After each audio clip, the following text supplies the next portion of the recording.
There are several ways to manage plaque buildup in arteries without resorting to surgery. Here are some possible approaches. 1. Lifestyle changes. Making changes to your diet, exercise routine, and habits can help manage plaque buildup. Eating a diet rich in fruits, vegetables, and whole grains and low in saturated and trans fats can help reduce plaque buildup.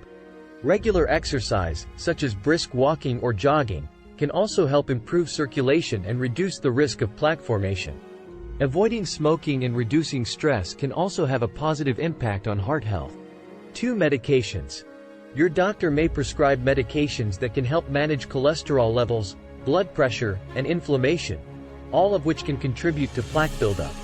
Some common medications include statins, beta blockers, and ACE inhibitors. 3. Medical procedures.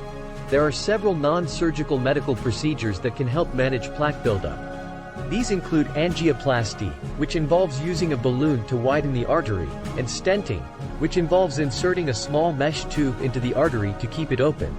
It's important to note that the most effective approach to managing plaque buildup will depend on the individual case, and a doctor should always be consulted for proper